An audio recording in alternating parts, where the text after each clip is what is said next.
encounter with Jesus on the Damascus Road as an encounter with a physically resurrected bodily Jesus, but the evidence he presented about the accompanying signs or the accompanying phenomena of light and sound that other people witnessed would also be quite consistent with a Jesus dying in the way that perhaps Jews believed for many years before, dying and spiritually going to heaven, and God in his spirit speaking through a special sign or wonder. So I'm saying that I don't see how the physical phenomena that accompany Paul's experience is actually evidence for the actual resurrection, rather than just a continuing spiritual existence of a person called Jesus. Right, yeah. I think what you were saying was that it was because there were others who accompanied him and they also experienced something. But then that's only that one reference, isn't it, to that? Yes. And the other thing, Peter, is that, as Kevin pointed out, the Jews, the Pharisees particularly, believed in a physical resurrection. Oh. If he was planning to modify that view, you'd think he'd spell it out. Sure, the evidence in terms of what the beliefs were and Paul believing it that way is quite clear, but I'm saying that the event itself, the presentation of those accompanying phenomena do nothing in terms of indicating that it was a physical resurrection. No, they don't. But what they tend to show is that it wasn't just something happening inside Paul's brain only. There was something outside as well. Now, it's probably hard to define that and really pin it down, yes, but that may be so. But what we can gather is that it was not just a vision in the brain.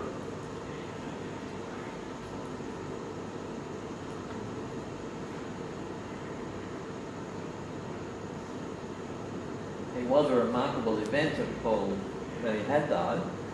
Just looking at it around our own world, we don't very often see people change their position in life so completely in such a very short time.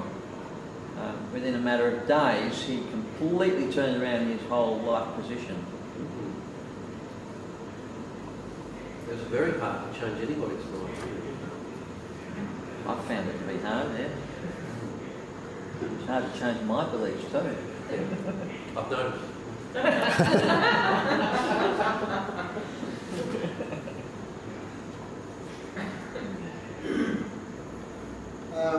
Joseph Smith, the founder of the Mormon Church, he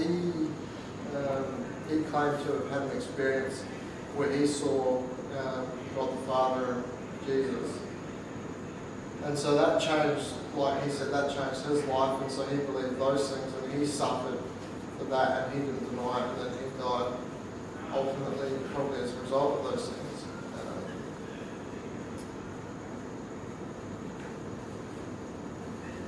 So you're saying that he is an example of somebody who died for their beliefs, but probably in his heart of hearts knew it was all fake. He either knew it was all fake, or else he believed it. How did he die? A group of people came and shot him. Okay. Did he suspect that they would? I don't think that he knew it was going to. Because Paul, I think, knew. I mean, he appealed to Rome. He went to Rome, although Nero wasn't in at the point that he did. But I think he knew. I don't know that he knew, I think. The risk is. Well, he was certainly persecuted, so it's like. Joseph Smith took exception to a newspaper that printed things he didn't like, and he took some of his strong men and roughed up that organisation. He was then thrown in jail, and a mob lynched him essentially and killed him because the community disliked his action so much. Wow, I've never heard of a group of prisoners getting so riled up about somebody being angry with the media. In the west of America, it happened a lot. They were lynching him all the time. Okay. Anyway, just to press your point, so you're saying that Joseph Smith died for belief which he knew was false, and so... Well, it doesn't have to necessarily be that he died for that specific belief. because I don't know that Paul, it says that Paul like died, but he certainly suffered for it. Like, why would you suffer for something? Do you think Joseph Smith truly knew that he was wrong? I don't. That's what I'm saying. Like, did Paul? Was Paul like Joseph Smith? Yeah, well, that's what I'm wondering. Like, Yeah. either Joseph Smith knew that what he was saying was false, yet he still lived it out and suffered for it, Probably not. or else he believed what he was saying was true. So I just thought that, like, it might be the same with Paul. Either he like believed it, but then you could say that what makes Paul's experience more probable than Joseph Smith's experience. I think it comes down to the 500 people at the same time. If it's just one person, Paul might have had a hallucination. Joseph Smith might have had a hallucination. But the 500 people don't all have the same hallucination at the same time. Well, that was one of the points, but I think some of the other points were good in terms of as well that Kevin brought out in terms of I wasn't talking about like the groups of people. I was just talking about Paul's own like Experience. Yeah. I was just lining Paul's experience up with that of the 500. So there was the corroboration there, whereas Joseph Smith didn't have other people. That's That right, same it's a sense. corroboration effect, I think. That's So what there were it is. certainly other people who were claiming to see angels and stuff. In the morning. Was that reference to 500 anywhere else in the Bible? no.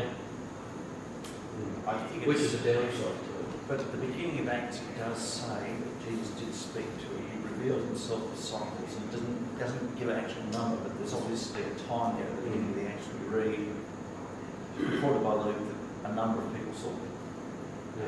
It doesn't quantify. Yeah, some people also suggested that in Matthew's Great Commission, where he says, "Go into all the world and preach the gospel to every nation," etc., that was the appearance of the 500. That somebody gets it. But it is really mysterious that you have this incredible claim of 500 people at one time, and there's no other reference to it in the New Testament. So that's a downside of it. And the upside is that he says, well, most of those people are still alive. So, But he doesn't name them. It says that people in Corinth when those people. yeah, but wait, you reckon it's a kind of a safe claim? Oh, they're all alive, but they're back in Jerusalem. You can go and travel for 6 months. But Paul was just quoting. He was just quoting what someone else had told him. Someone else had told him that 500 people had seen. Yeah, well, it's part of the creed, isn't it? He appeared to 500 at the same time. And then, if he says most of those who are still alive, is that part of the creed or just Paul just adding that in? It'd be pointless to actually have that in the creed, wouldn't it? Or is the 500 in the creed? Or? The 500's probably in the creed, but the comment that most of whom are still alive, there's probably not. That would be worth looking at because I think we had that whole part highlighted. Problem is, with all this business of the 500, we can't even identify them, and it's about as vague, perhaps as some people might say the resurrection itself is what's the evidence for it. But I was just going to say, with 500, I understand that with that Fatima business, the Catholics are on about, Yeah. there were thousands who saw the sun fall down to the earth or something or other, and there were many others who saw, I forgot what it was now, but some other vision at that particular time. So that people can have, well, they don't have the same vision, but it's reported, they convince each other. They say, oh, did you see that? It fell down here. And the story goes around. And you can end up with a whole lot of people saying, yes, that's what happened, because they believe the person next to them. So a great number of people, with 500 or 500 million, it can happen, that they will report that they have seen something. I don't know much about Fatima, but I guess you're starting from the assumption that what they actually saw didn't happen. That's right. We may have, but No, it couldn't have. I kind of share your scepticism. If the sun fell down on the ground, there'd be people in many other countries who would see that. Do we know anything about anyone fasting around that time? Sorry? Like people fasting, like not eating? Because if you don't eat and then you drink like alcohol and things, is that right? I think you can say so.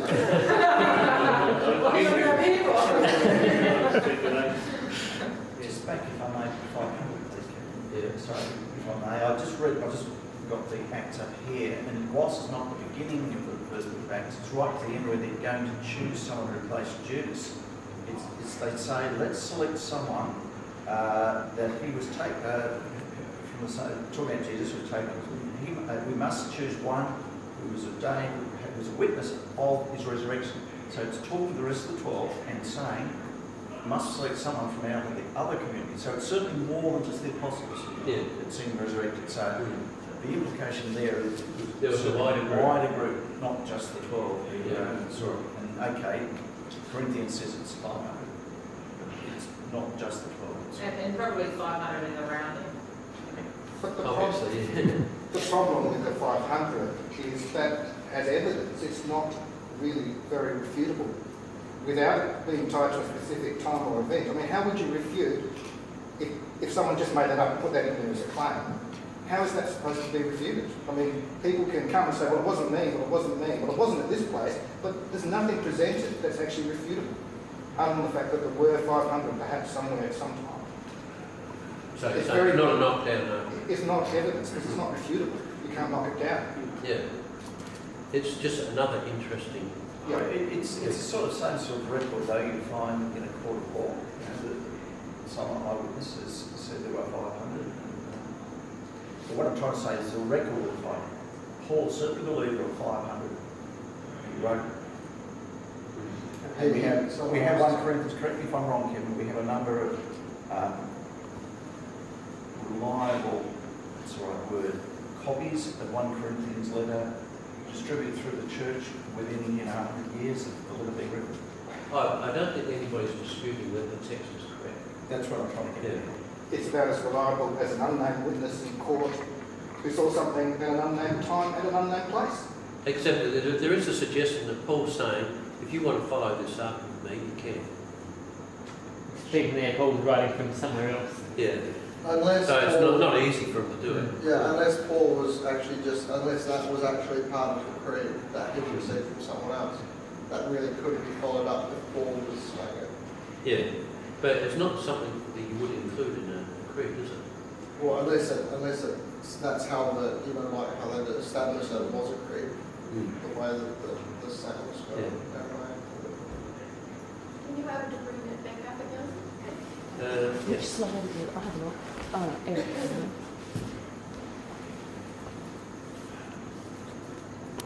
The one with the yellow in it. There it That's is. it. If you drag the bar out. Now, if it was a very early creed, I don't know much about creedology, as it were, but I can't see a reason why it wouldn't include most of whom are still living, if it's just an organically growing creed that grows up in the period of one generation. You know, they weren't like putting it into sort of church law for year after and ever and ever. It was just, you know, like in a time when you couldn't just send a group email, this was the creed that grew up, that was being passed around, and maybe it worked as a creed, including the bit that said most of whom are still living, until a bit later the extra bit, though some have fallen asleep, got added in. You know, and it would have lasted for the New Testament period before everyone in that group had died. You know, I don't know that the fact I don't think that comment can't possibly fit into Maybe. a But creed. to me personally, just looking at that, I'd say that, all right, it says after that he appeared to more than 500 brothers and sisters at the same time, and then most of whom are still living, though some have fallen asleep, is Paul's parenthesis.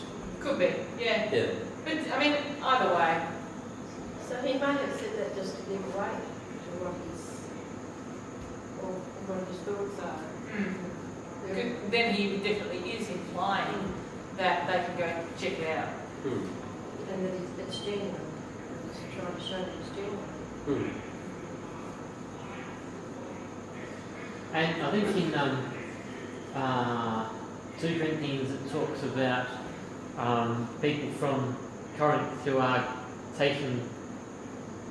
Were people from Corinth taking financial aid to Jerusalem? Yeah. So it's not like no one ever goes between Corinth and the places where those eyewitnesses would be. Yeah. Was Corinth in Macedonia? Yes, Corinth was in Greece. Yeah. No, Philippi was Macedonia. Arguably, they would have been scattered too, so they probably didn't always have to go to Jerusalem. After Stephen was executed, they fled, and obviously the big church was where Paul came from, up at Antioch, the third biggest city in the Roman Empire, so they could have gone there if they wanted to. Yeah, in fact, in Acts 8 it says that most of the believers were scattered. So. I mean, that's a little aside, but yes, they could have gone closer than Jerusalem to speak to people who had that experience. For the whole credibility of this argument, I think it's important that Paul was a very highly educated Pharisaical student, that he did such a huge turnaround, and that he applied so much thought to the whole message of Christianity. The book of Romans is incredibly cleverly thought out and put together and argued. And here's a guy in the ancient world who is very, very capable of spreading the message in a sensible way to new people. And he was so effective at doing it. And that just adds to his whole credibility. When people try to criticise the message that Paul's giving, they're taking on a formidable opponent. He's a very capable academic person who knows what he's talking about and has thought it through very carefully. How did you kind of react to some of these quite colourful passages? Like, what were your impressions? What was Paul like as a man?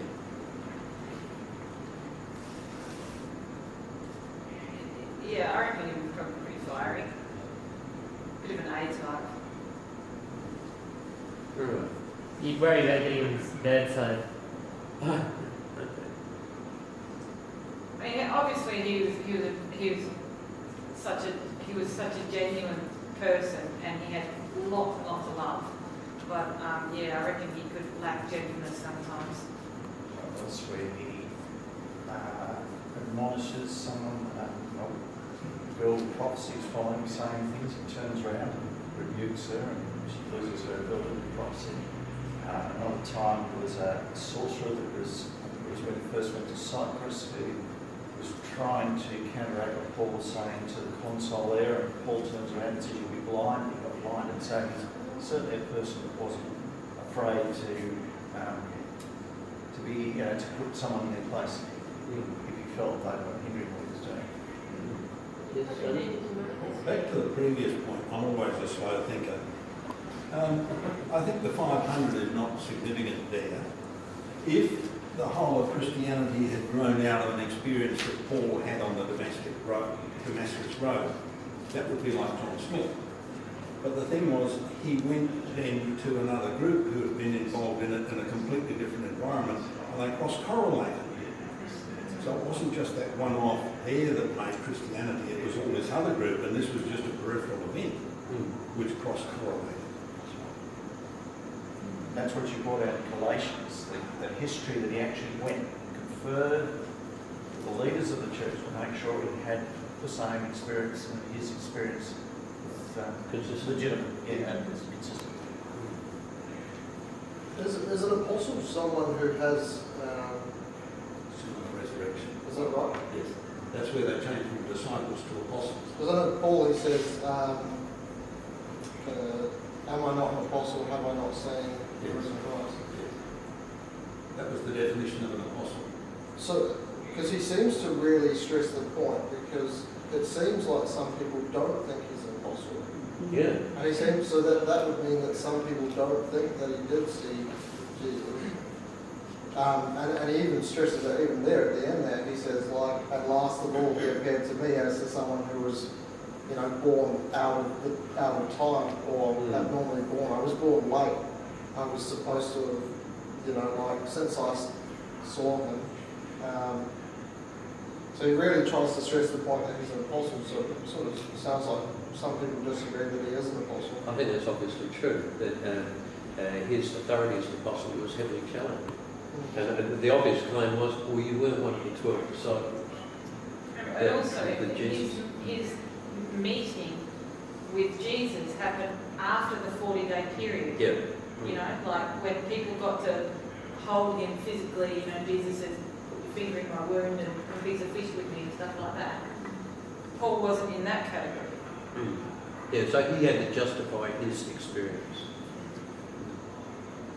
Is there evidence of what Paul's gospel understanding was before he met with Peter?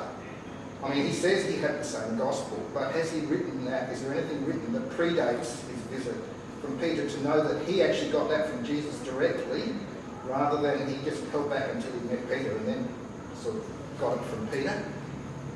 The question was, is there any record that we have of Paul's The content of Paul's gospel prior to his meeting with Peter in Jerusalem? Well, after he was blinded, wasn't he taken to one of the other Christian houses where he was taught while he was blinded and while his sight recovered?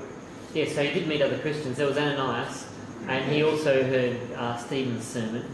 Yes. But that's still not answering the question. And What is verse it? 20, chapter 9, just after his book got his eyesight, says, and straightway he, that's Paul, preached Christ in the synagogue that he is the Son of God. So that's what he did preach within a couple of verses of him having his eyesight.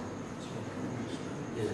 Yeah, well, that's very, very tight, but there is something there. Just Something, but not much.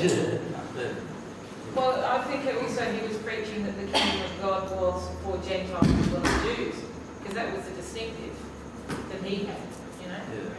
Well, that was the distinctive that he had sort of by the time he was writing his letters. Yeah. Right, is there anything else? We don't have to go the whole week just for the sake of it. So has anybody got anything that they'd like to share at this stage, or we'll wind it up? Anyway, how do you feel about overriding? How much weight do you think that should carry? Like, do you find it convincing or not? Yeah, I find it persuasive. Yeah. But I hold in my mind the other things that I already know from the Gospels. Yeah. So it adds weight to that. Yeah.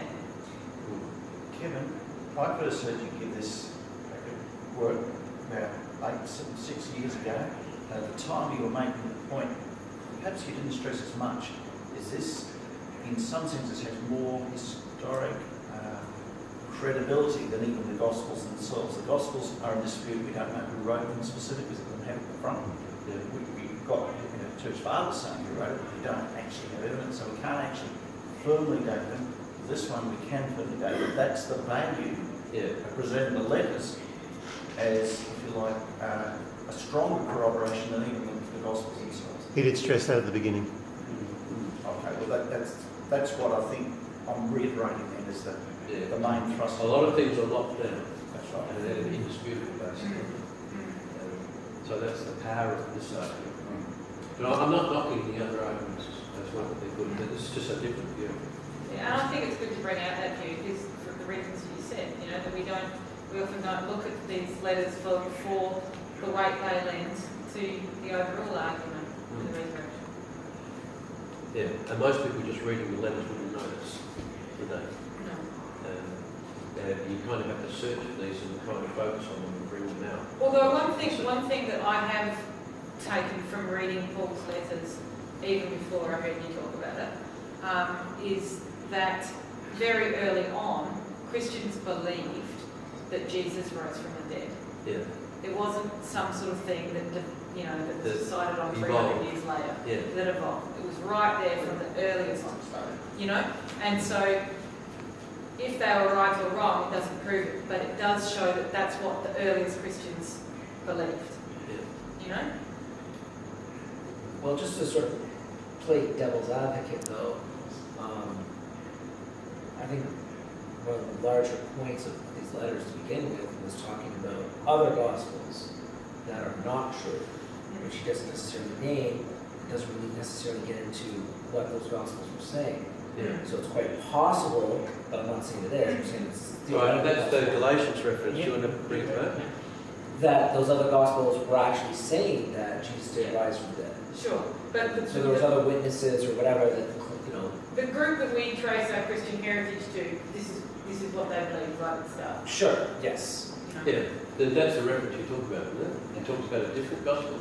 Yeah. Yeah, exactly. They're turning to different gospels, which I assume Yeah. would be the Gnostic gospels or something. No, this was because in the Galatians he expands later in the later chapters and says, identifies what that different gospel was. Ah, okay. Because what actually happened was that people from the Jerusalem church were coming out to all these new Gentile churches and saying, look, if you want to be really kosher, you have to get circumcised and follow the Jewish law.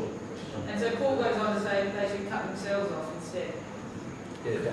Yeah. You says So he you makes just it they go quite clear whole what kind of hog gospel it's and referring whole hog to. and cut the balls off. So those are the gospels you're talking about here. Yes, that different gospel is defined in the book of Galatians. But I mean, is that?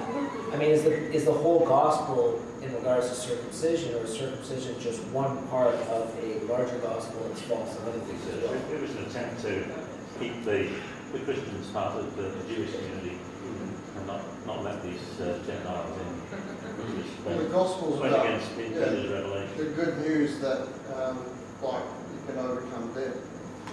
So because Christ lives, therefore, so we can live as well. I would probably dispute that. Like, I would say that Jews, there were Jewish Christians and there were Gentile Christians. So they were all still believers.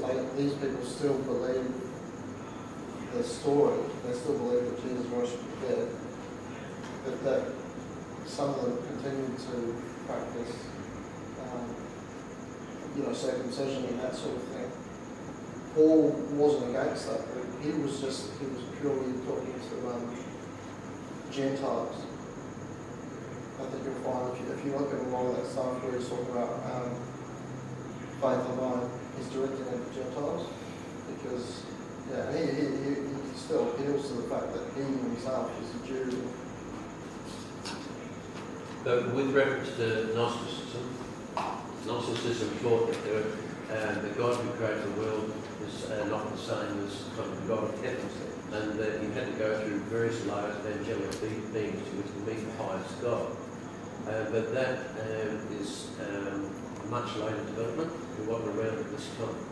There was some of Paul's letters start to allude to it. Colossians seems to start to allude to it. doesn't it? it's maybe starting to develop, but it tends to be a bit later. What about the Gospel of Judas, those other Gospels? Yeah. Those are considered to be. 200 years. These are original. Okay, so that came much after this. Yeah, Hundreds of years later. Okay. Yeah, a lot of the Gnostic Gospels were written in the 2nd and 3rd century. Okay. So you're virtually 100, 200 years later. It's Dan Brown has obviously made all the money out of that. And for what reason did they make these additional gospels? Well, just, for what reason they do it, they're basically trying to syncretise a lot of Greek beliefs, Greek religions with Christianity. Just importing in. And if I may say just quickly, if you go back to some of the early historians like Herodotus, it's very interesting to note that anything that was reported within about 100 or so years, earlier Greek historians wrote about, was largely believable, etc. But once you start to get past one or two generations, you start to see embellishments that, doesn't really make sense. So it's almost within human nature that if you report something that happened within one or two generations, generally it's believable. Anything starting to get beyond it, like the Gnostic Gospels, they start to embellish it. It's just what happens.